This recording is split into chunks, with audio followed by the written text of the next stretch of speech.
Imagine, tu te réveilles dans un monde qui n'est pas le tien, autour de toi, tout est étrange, l'air est lourd, presque étouffant, et il y a cette sensation oppressante que quelque chose d'horrible va se passer à chaque instant. Tu n'es plus en sécurité. En fait, tu ne l'as jamais été ici. Tout est fait pour te détruire, te dévorer ou te briser. Ce monde n'a qu'une seule règle, tu ne survivras pas. Dans cette vidéo, tu vas plonger dans les 7 pires univers de manga, des mondes si cruels, si terrifiants, qu'ils transforment la moindre de tes actions en une lutte désespérée pour ne pas sombrer dans la folie. Ou pire, si tu oses poser un pied de travers, tu ne pourras plus faire demi-tour. Tu seras traqué, torturé, déchiré, et même si tu échappes à la mort, tu prieras pour qu'elle te trouve rapidement. Pause, je me dois déjà de vous remercier pour les 1000 abonnés, ça fait un sacré équipage, alors j'ai 2 annonces. Premièrement, je me dois de te partager ma vision de YouTube et le pourquoi, mais ça je le laisse à la fin de la vidéo pour les plus curieux. Je profite alors juste de cet instant pour t'annoncer que j'ai ouvert un Instagram sur lequel toute la flotte de Hunter peut se retrouver pour débattre, échanger avec moi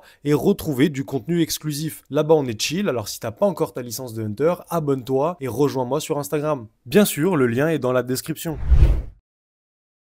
Premier univers, l'école emportée. Imagine un matin banal, tu te lèves, tu enfiles ton uniforme scolaire, tu attrapes ton sac à dos et tu te diriges vers l'école sans te douter que cette journée va bouleverser ton existence à jamais. Un simple tremblement de terre et en un instant, tes amis, tes professeurs, tout ce que tu connais se retrouvent déchiquetés et envoyés dans un univers désertique, vide et terriblement hostile. Un classique de l'horreur signé Kazuo Umezo. Ce manga dépeint d'enfants et d'enseignants pris au piège dans une réalité alternative. La terre sous leurs pieds est devenue stérile, la chaleur est étouffante et plus inquiétant encore, ils sont seuls. Il n'y a ni ville, ni forêt, ni océan. Juste du sable à perte de vue, une sorte de gouffre post-apocalyptique où les lois de la nature ne semblent plus exister. Leur école, transportée hors du temps et de l'espace, flotte dans une dimension cauchemardesque. Ici, il n'y a plus de système, plus de parents pour te protéger, plus de société pour te guider. Ce monde ne fonctionne plus selon nos règles. Il semble n'avoir qu'un seul but, broyer lentement la santé mentale de ceux qui y sont emprisonnés. Et tu es l'une de ces âmes perdues. Pourquoi il est impossible d'y survivre? Premièrement, l'environnement lui-même est un piège. Dès que tu mets un pied dehors, tu réalises l'ampleur du désastre. Imagine un désert aride où la chaleur t'écrase sans relâche, le soleil brûlant ta peau à vif. Il n'y a aucune végétation et surtout aucune source d'eau, ce qui signifie que chaque jour qui passe te rapproche un peu plus d'une mort lente et douloureuse par déshydratation. Et même si tu restes à l'intérieur de l'école, en espérant que la nourriture de la cantine suffira, tu comprends vite que les réserves ne vont pas tenir plus de quelques jours. Très rapidement, la faim t'envahit. C'est là que les choses deviennent vraiment sombres. Ce qui commence comme une tentative de partage tourne vite à la guerre. La faim transformant tes camarades en ennemis. Tes amis, ceux avec qui tu as grandi, pourraient littéralement essayer de te tuer pour une simple bouchée de pain. Tu penses être en sécurité parce que tu les connais depuis toujours, et dans cet enfer, l'humanité disparaît sous la pression de la survie. La folie est inévitable. En plus de l'absence de ressources, c'est l'isolement mental qui te détruit. Imagine être coupé du monde sans aucune possibilité de retour. L'angoisse de ne pas comprendre où tu te trouves, ni comment sortir de ce cauchemar. Et tout ça te ronge lentement. Au début, tout le monde tente de rester calme. Mais après une semaine sans nouvelles, sans espoir, même les plus lucides commencent à perdre pied. La panique se transforme en paranoïa et bientôt, chacun commence à soupçonner l'autre d'être responsable de cette situation. Même si tu parviens à survivre à cette folie naissante, le monde lui-même semble avoir son propre agenda pour te faire craquer. Des phénomènes inexpliqués surviennent, tu entends des voix, tu vois des choses bouger dans le coin de ta vision. Est-ce le monde qui joue avec ton esprit ou toi qui deviens fou? Tu ne le sauras jamais. Le doute t'envahit et te consume. Il n'y a pas d'échappatoire. Si par miracle tu échappes à la déshydratation, si tu réussis à te défendre contre les attaques de tes camarades affamés, et si tu parviens à ne pas sombrer dans la folie, il reste une question. Comment sortir de là? Ce monde désertique est un enfer sans porte de sortie. Chaque tentative de quitter l'école et de marcher à travers ce désert infini te ramène à la même conclusion. Tu es piégé. Peu importe la direction que tu prends, tu ne fais que tourner en rond.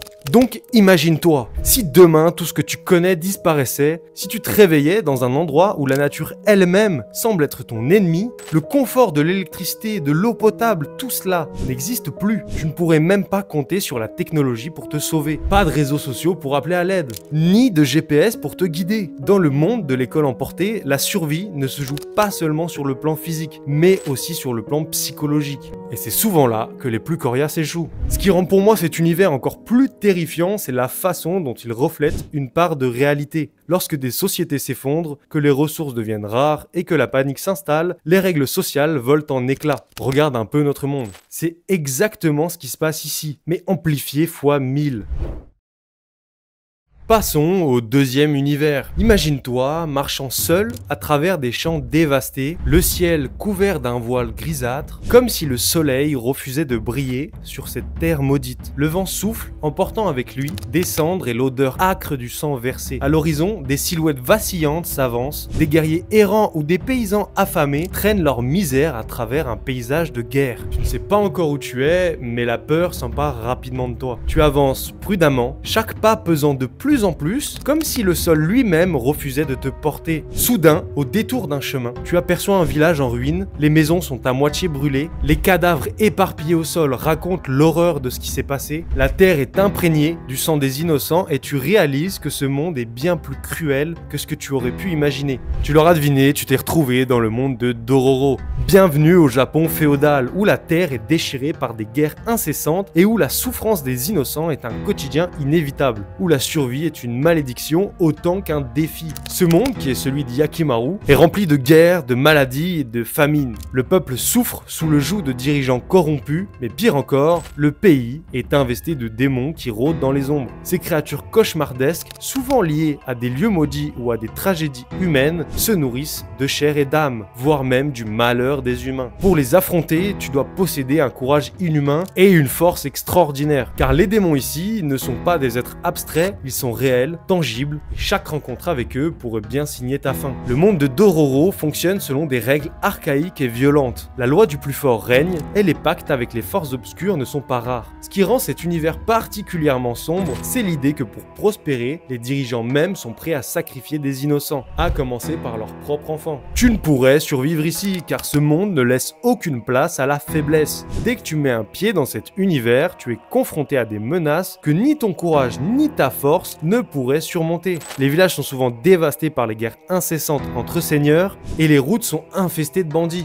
Quand bien même tu arriverais à éviter les conflits entre humains, les démons, eux, te trouveront tôt ou tard. Imagine-toi marcher seul sur une route déserte avec pour seul compagnon le vent glacé des montagnes et les murmures du passé. Soudain, des ombres étranges se dressent devant toi. Ce ne sont pas des hommes, mais des démons, nés de rancune accumulées par des siècles de souffrance et de guerre. Ils t'observent, leurs yeux brillants d'une lueur malveillante, prêts à te dévorer. Dans cet univers, les démons sont partout. Et même si tu réussis à les éviter, la peur constante de leur présence finira par te rendre fou. Et quand bien même tu penses pouvoir te réfugier dans une ville fortifiée, grave erreur. Les villes et villages sont souvent gangrénés par des épidémies, la famine ou sous l'emprise de dirigeants tyranniques. Les enfants, eux, meurent de faim, les femmes et les hommes sont vendus comme esclaves et chaque jour de plus que tu passes dans ce monde est un jour de souffrance. Même Yakimaru, un guerrier extraordinaire, doté de compétences hors du commun, subit continuellement les tourments de ce monde. Si un combattant comme lui, privé de la majorité de son corps, doit lutter sans relâche pour simplement survivre, imagine ce qu'il en serait pour toi. Les démons ne sont pas que des créatures physiques, ce sont des symboles de la corruption humaine. Ils incarnent les péchés des hommes, leurs avidités, leur cruauté et leur soif de pouvoir. Tu pourrais penser que ton intelligence ou ta ruse te sauverait, mais ces entités peuvent pénétrer ton esprit. Se nourrissant de tes peurs les plus profondes, chaque pensée négative, chaque doute devient une arme contre toi. Les récoltes sont maigres, les maladies se propagent comme des incendies, et ceux qui ne meurent pas dans des batailles insensées succombent lentement aux privations. Dans notre monde réel, l'histoire est remplie d'exemples où la guerre et la misère ont aussi réduit des populations entières à l'état de bêtes. Ici, ces mêmes catastrophes sont amplifiées par la présence de forces surnaturelles qui ne te laissent aucun répit. Mais si tu parviens à survivre, chaque jour passé dans cet univers te transformerait lentement en une créature aussi impitoyable que les monstres que tu combats. Tes actions deviendraient de plus en plus cruelles, motivées par la simple survie, jusqu'au jour où, en regardant ton reflet, tu ne reconnaîtrais plus l'homme ou la femme que tu étais. Est-ce que tu serais prêt à affronter cette vérité ?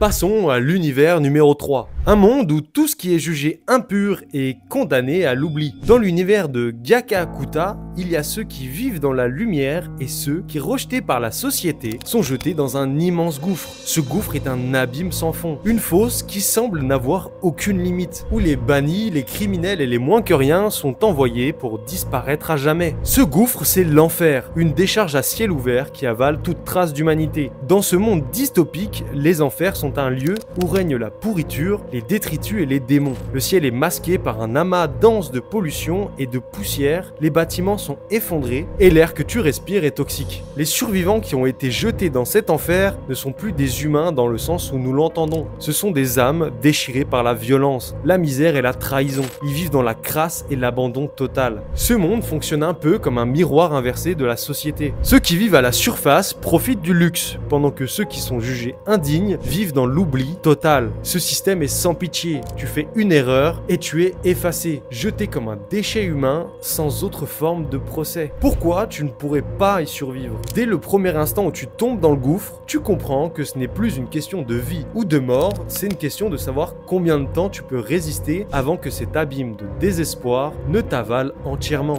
Dès tes premiers pas dans cet univers, l'air brûle tes poumons. Ce n'est pas un simple manque d'oxygène, c'est une toxine invisible. Imagine une décharge gigantesque où les objets brisés, les déchets organiques et les restes humains sont entassés pêle-mêle. L'odeur est insoutenable, elle s'infiltre dans tes narines, te retourne l'estomac et te fait suffoquer. Même la nourriture, si tu en trouves, est une autre menace. Moisie, pourrie, infestée, parasite. Mais ce n'est pas tout. Dans cet enfer, tu n'es jamais seul. Les habitants des enfers ne sont plus vraiment humains. Ils sont devenus des bêtes, dévorés par la folie et la survie. Dans un monde où chaque bout de nourriture, chaque goutte d'eau est précieuse, il n'y a aucune pitié. Ces hommes et ces femmes qui ont autrefois été comme toi sont prêts à te tuer pour la moindre ressource. La loi du plus fort règne ici et la violence est omniprésente. Les plus faibles sont dévorés et si tu ne fais pas attention, tu deviendras leur prochain repas. Alors imagine-toi marcher dans ce monde, les yeux écarquillés par l'effroi, cherchant un coin où te reposer, mais tu ne peux pas. Les démons rôdent dans cet univers. Ils ne sont pas métaphoriques, ils sont réels. Des créatures gigantesques nées des profondeurs du gouffre, se déplaçant dans les ombres. Elles se nourrissent des malheurs tombés dans ce piège sans issue. Si la famine ne te tue pas, si les autres survivants ne te dépecent pas, crois-moi, ces créatures le feront. Chaque pas est une course contre la montre. Tu dois rester caché, tu dois trouver des ressources, mais surtout, tu dois garder ton humanité. Ce qui est probablement la tâche la plus difficile dans ce monde. Car l'enfer de Gyakakuta, c'est aussi un enfer mental. Le désespoir constant, l'impression que tu n'as pas d'avenir, aucune chance de remonter à la surface, tout ça te ronge de l'intérieur. À chaque minute qui passe, une partie de toi meurt un peu plus, jusqu'à ce qu'il ne reste plus que la partie animale. Un univers où l'espoir n'existe plus. Tu es condamné à te perdre, à mourir ou pire, à survivre en devenant toi-même une bête. Un gouffre sans fin où la rédemption est un concept qui n'a jamais eu de place. Mais maintenant, passons à l'univers numéro 4 et j'espère que t'es prêt.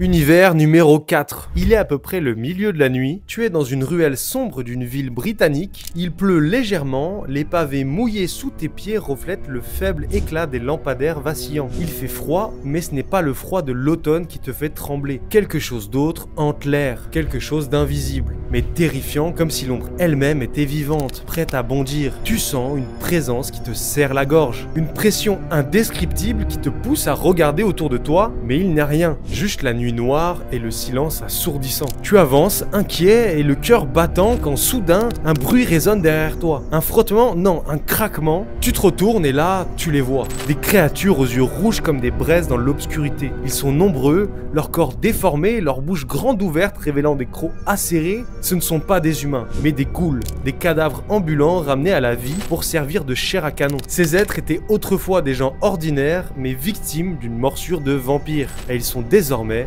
des esclaves sans conscience, poussés par une soif de sang incontrôlable. Tu essayes de t'enfuir, mais les ghouls sont rapides. Tu sais qu'une fois attrapé, il ne te restera que quelques secondes avant que ta chair ne soit déchiquetée, que ton sang ne soit bu jusqu'à la dernière goutte, puis, alors que tu crois que tout est fini, une ombre surgit. Plus rapide que tu ne peux la voir, les ghouls sont arrachés du sol, projetés contre les murs avec une telle force que leur corps se pulvérise en éclats. Un homme? Non.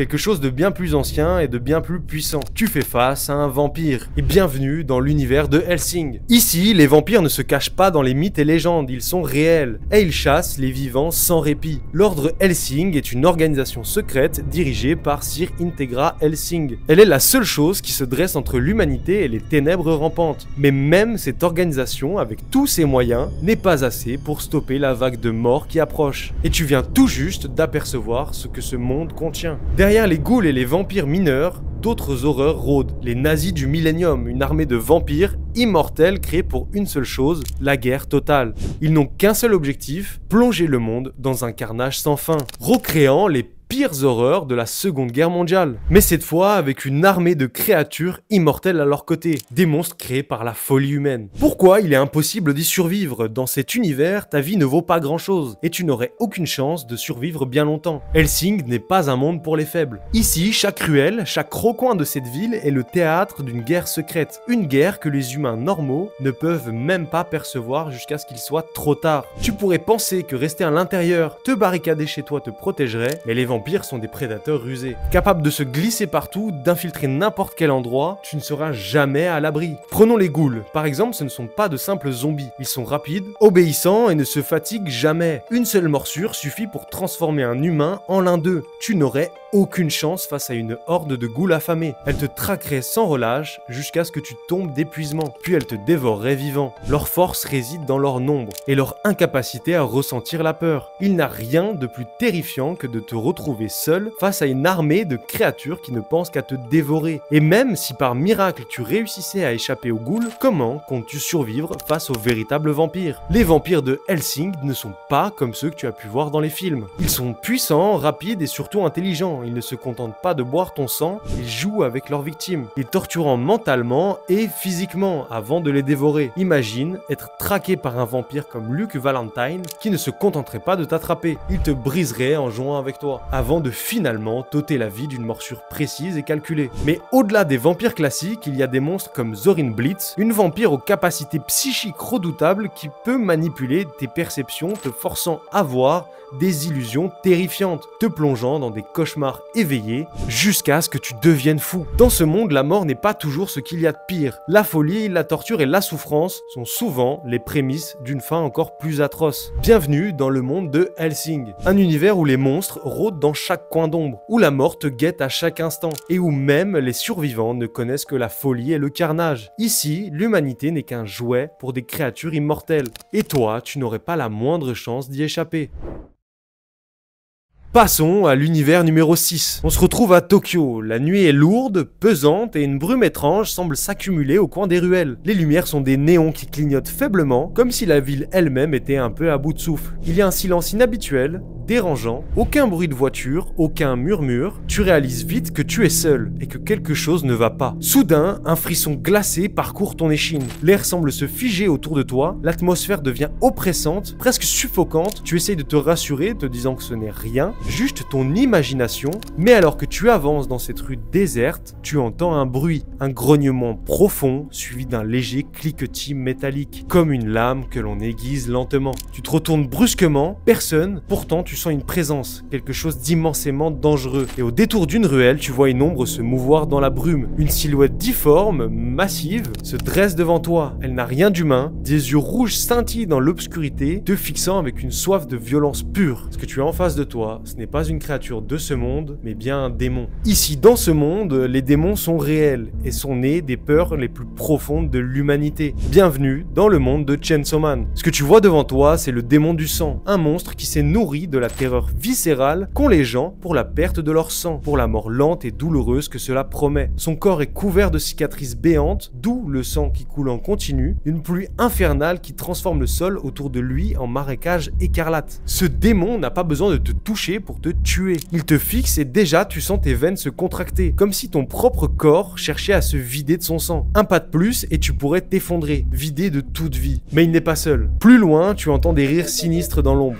D'autres créatures attendent, comme le démon de la peur. Des entités nées de la terreur pure et irrationnelle. Le démon de la peur, lui, par exemple, rôde sans forme définie, se glissant dans chaque ombre, attendant le moment où tu seras seul, dans le noir complet. C'est là qu'il te dévore, te consumant de l'intérieur intérieur jusqu'à ce que tu ne sois plus qu'un tas d'eau brisée et d'horreur pure. Dans cet univers, chaque peur et chaque angoisse peut prendre forme et se retourner contre toi. Tu as peur des hauteurs? Un démon encore plus monstrueux t'attend dans l'ombre pour se nourrir de ton insécurité. Pourquoi tu ne peux pas y survivre? Dans cet univers, la survie est une illusion. Le simple fait d'être humain fait de toi une proie. Chaque peur que tu ressens est une porte ouverte pour les démons qui n'attendent qu'une seule chose, te dévorer. Tu ne peux pas échapper à la peur. Et plus tu en as, plus tu deviens une cible facile. Imagine que tu ressentes ne serait-ce qu'un léger malaise à l'idée de marcher dans le noir. C'est suffisant pour que le démon des ténèbres t'engloutisse, ses griffes te tirant dans un gouffre sans fin. Et si tu crains la douleur, alors le démon de la lame, couvert de scie tranchante, lui te poursuivra jusqu'à ce qu'il te coupe en morceaux. Chaque pas que tu fais dans ce monde te rapproche de la mort, et si tu crois pouvoir lutter, tu te trompes. Cependant, le démon du contrat peut t'offrir une opportunité, une maigre chance de survie en échange de ce que tu as de plus précieux. Ton humanité, ta mémoire, ton futur, mais même là, tu serais condamné, car dans ce monde, tout pacte a un prix, et les démons ne jouent jamais selon des règles justes. Et même ceux qui tentent de fuir se retrouvent piégés par des démons qui incarnent la fuite elle-même. Le démon de la mort, l'un des plus puissants, attend patiemment que ta peur ultime, celle de mourir, devienne trop insupportable pour que tu y échappes. Il se nourrit de cette peur viscérale, et quand il frappe, c'est rapide, sans pitié, avec aucun échappatoire. Et même si tu parviens à échapper aux griffes des démons, le monde humain est tout aussi cruel. Les gens autour de toi ne sont pas tes alliés, ils sont effrayés, désespérés et prêts à tout pour se protéger eux-mêmes. Trahison, mensonges et sacrifices sont monnaie courante dans cet univers, où la survie est une course contre une mort inévitable. Tu n'as aucun moyen de savoir qui tu peux vraiment croire, car dans un monde aussi corrompu par la peur, tout le monde est prêt à vendre son âme, ne serait-ce que pour un moment de répit. En fin de compte, que tu fuis ou que tu luttes, dans le monde de Chainsaw Man, il n'y a pas de victoire, seulement une lente descente vers l'horreur. Les démons que tu fuis ne disparaîtront jamais vraiment. Ils t'attendent, tapis dans l'ombre, prêts à surgir lorsque tu seras au plus vulnérable. Et à ce moment-là, il sera déjà trop tard. De plus, dans Chainsaw Man, la mort n'est qu'un passage. Je m'explique. Les démons sont capables de réincarnation, ce qui signifie que même si tu parviens à en éliminer un, il pourrait revenir plus fort et plus terrifiant. Rien que le fait de vivre dans ce monde avec cette idée devrait suffire à te briser psychologiquement. Chaque bataille serait un rappel de ta mortalité et tu commencerais à te demander si cela vaut réellement la peine de continuer. Les rares membres de l'organisation des chasseurs qui survivent quelques années finissent souvent par perdre leur humanité. La peur, la douleur et la désillusion sont tes seules compagnes et la question qui persiste est: à quel prix seras-tu prêt à lutter pour ta vie? Passons maintenant à l'univers numéro 6, l'avant-dernier. Et crois-moi que lui, il est pas loin d'être numéro 1. Tu es là, 18h, tu rentres du travail, tu traverses tranquillement le passage piéton, quand soudain, tu viens de te faire renverser par un camion. L'impact est brutal, mais tu ne ressens même pas la douleur. Tout devient flou, puis le noir total. Mais ce n'est pas la fin. Tu ouvres les yeux et tu n'es plus là où tu croyais être. L'accident n'est plus qu'un souvenir, mais ce qui se tient devant toi te glace encore plus profondément que la mort elle-même. Tu es dans une pièce étrangement vide, avec d'autres personnes aussi confuses que toi. La pièce est banale, presque trop normale, si ce n'était l'immense sphère noire en plein milieu, silencieuse et énigmatique. Bienvenue dans Gantz. Ce n'est pas un rêve, ce n'est pas non plus l'au-delà, c'est bien pire. La sphère noire, nommée Gantz, vous observe tous. Elle affiche des instructions cryptiques, les gens autour de toi sont comme toi, déroutés, effrayés, et se demandent pourquoi ils sont encore en vie après avoir été tués. Puis, un ordre tombe. Votre mission commence. Un hurlement déchire la pièce alors que vous êtes tous téléportés vers un endroit encore plus étrange. Tu as à peine le temps de comprendre ce qui se passe que tu te retrouves armé jusqu'aux dents, dans une combinaison noire futuriste. Devant toi, des créatures inimaginables, grotesques,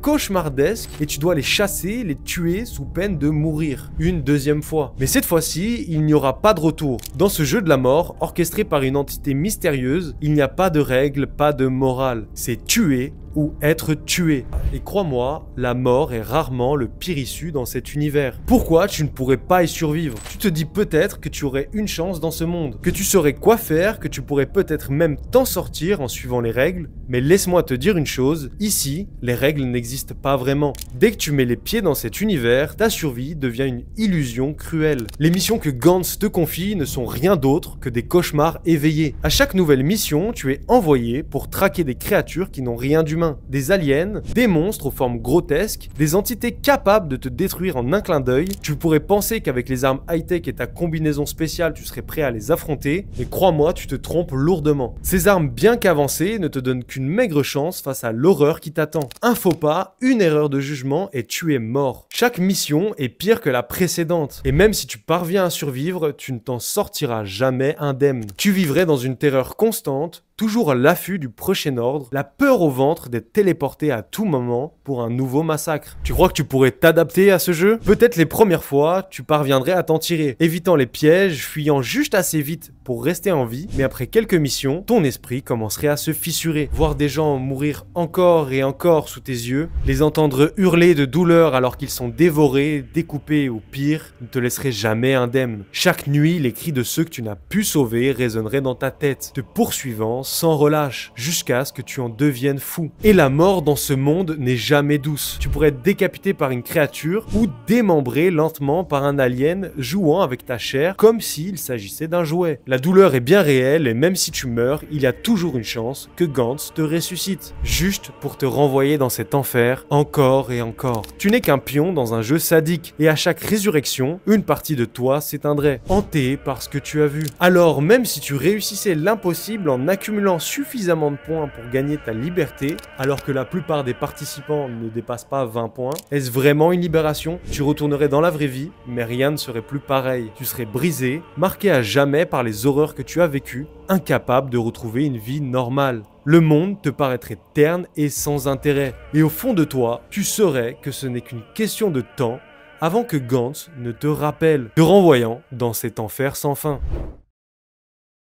Passons au dernier univers, celui dont personne ne pourrait revenir. Imagine-toi un soir de pleine lune, seul, marchant à travers une forêt dense et sombre, le vent souffle, froid et sec, et chaque craquement des branches te fait frissonner. L'air est lourd, oppressant, comme si quelque chose te surveillait depuis les ombres. Mais rien n'apparaît, rien de tangible, jusqu'à ce que tu arrives dans une clairière. Là, sous la lumière de la lune, une petite ville se dresse devant toi, apparemment déserte. Pas un bruit, pas une âme qui vive, les maisons sont en ruine et la pierre semble avoir été taillée par une force brutale. Tu continues d'avancer, ton cœur battant à tout rompre lorsque tu entends des bruits de pas derrière toi. Un regard rapide et tu les vois. Des créatures difformes avec des corps de chair torsadés, semblables à des animaux fusionnés avec des démons. Ce ne sont pas des animaux ordinaires mais des trolls, des abominations nées de la corruption du monde humain. Leur peau sointe, leurs yeux luisent d'une lueur affamée et leur simple présence te plonge dans un cauchemar éveillé. Ils s'approchent lentement, te traquant comme un prédateur jouant avec sa proie. Tu tournes les talons pour courir, mais déjà d'autres horreurs émergent de la brume. Voilà les kelpies, des créatures aquatiques ressemblant à des chevaux démoniaques, t'observant d'un œil avide. Leur corps tout en muscles et en os déformés glisse à travers le sol boueux, prêt à bondir sur toi à la moindre occasion. Mais ce ne sont que les serviteurs d'une force bien plus terrifiante. Tu cours à travers les ruelles de la ville, cherchant désespérément une sortie, mais il n'y en a pas. L'air devient de plus en plus lourd, presque irrespirable, puis tu entends un cri strident qui déchire la nuit. Non, ce n'est pas humain. Tu lèves les yeux, et là, dans le ciel, une silhouette ailée apparaît, démesurée, aux ailes noires comme l'abîme. C'est un apôtre, l'un de ces êtres humains qui ont sacrifié tout ce qu'ils avaient pour obtenir un pouvoir divin. Ces monstres, autrefois humains, ont donné leur âme pour devenir des démons dotés d'une puissance incommensurable. C'est alors que tu comprends que ce monde n'a rien de naturel. Tu es dans l'univers de Berserk, un monde où le désespoir est maître et où les ténèbres ne font qu'une bouchée de ceux qui osent y vivre. Tu n'es pas un guerrier, tu n'as pas d'épée géante comme Guts, tu n'es qu'une proie. Et dans cet enfer, la mort est la seule certitude. Pourquoi il est impossible d'y survivre? Dans ce monde, ta vie ne vaut rien. Tu pourrais être le plus courageux des guerriers, mais ici, le courage ne suffit pas. Tu ne pourrais même pas survivre une seule journée dans un tel environnement. Berserk n'est pas un univers où tu te bats pour gagner, c'est un univers où tu te bats simplement pour ne pas être dévoré tout de suite. Prenons les trolls. Ces abominations qui hantent les villages abandonnés, ils ne sont pas seulement brutaux, ils sont sauvages et vicieux. Imagine être face à l'un d'entre eux, ses crocs dégoulinants, son souffle fétide et ses bras capables de te réduire en bouillie en une seconde. Tu n'aurais même pas le temps de lever une arme, qu'ils t'auraient déjà mis en pièces, te dévorant vivant sans la moindre hésitation. Ce ne sont pas des créatures que tu peux fuir car elles te traqueraient dans chaque recoin et ta seule option serait de prier pour une mort rapide. Mais que ce soit les trolls ou les kelpies, ce ne sont que le début des ennuis. Il y a les apôtres, ceux-là sont bien plus effrayants. Ce sont des cauchemars vivants, des humains qui ont renoncé à tout, même à leur humanité, pour devenir des monstres d'une puissance inégalée. L'apôtre que tu verrais dans le ciel avec ses ailes noires et son corps massif n'aurait qu'un simple coup d'œil à te donner pour te réduire à l'état de poussière. Ils ne ressentent rien, ni remords, ni pitié, ni peur. Pour eux, tu n'es qu'un insecte, un amuse-gueule dans leur interminable festin de violence et de destruction. Imagine une seconde être à la merci d'un apôtre comme Zod l'immortel, une créature massive à la force inégalée, capable de te fendre en deux sans même un effort. Même si tu trouvais un abri loin des regards des monstres, tu ne pourrais jamais échapper aux véritables horreurs de ce monde. Et je parle bien de l'éclipse. Ce moment où le ciel lui-même se déchire et où des hordes de démons descendent pour tout dévorer. Ce serait ton ultime condamnation. Tu verrais les cieux devenir rouges, le sol se fendre sous tes pieds et des créatures venues des abîmes venues pour te déchiqueter. L'éclipse n'est pas simplement un événement, c'est l'enfer incarné qui se déverse sur le monde des mortels. Et personne n'y survit sans y laisser une partie de son âme. Et même si tu parvenais miraculeusement à survivre à tout ça, comment tu garderais ta santé mentale? Tu deviendrais fou bien avant que ton corps ne cède. Chaque jour dans ce monde est une lutte contre la corruption, le désespoir et la vision d'une horreur indicible. Les sacrifices humains, les rituels sanglants et les visions cauchemardesques de la mort omniprésente finiraient par t'engloutir. Ici, survivre ne signifie rien. Le monde lui-même est contre toi et seul le désespoir est éternel. Tu crois être fort, mais dans ce monde, même les plus puissants finissent dévorés par les ténèbres. Ça y est, c'est la fin de cette vidéo, j'espère que ça t'aura plu. Dis-moi dans quel univers tu penses que tu pourrais survivre. En tout cas, si le concept de Top mélangé à de la narration te plaît, n'hésite pas à mettre un like et à t'abonner si tu veux voir les prochaines vidéos. Comme je l'ai dit au début de la vidéo, je me dois de te partager ma vision de YouTube. Alors la voici. Premièrement, je ne souhaite pas créer du contenu, en tout cas ce n'est pas mon souhait premier. Je veux rassembler des gens autour de ce large univers qu'est le manga et créer plein de trucs cool avec vous. Deuxième point, j'aime bien faire des métaphores. Alors si YouTube devait être un manga, notre chaîne YouTube serait un personnage. Dans ce cas, je suis la personne et vous, en plus d'être mon équipage, vous êtes mon ki, mon chakra ou encore mon nen. Et je compte bien devenir le personnage le plus libre de tout le verse manga du YouTube français. Et ça, bien sûr, si vous me le permettez. Alors fais-moi sonner cette cloche de Chandora et rejoins-moi sur Instagram.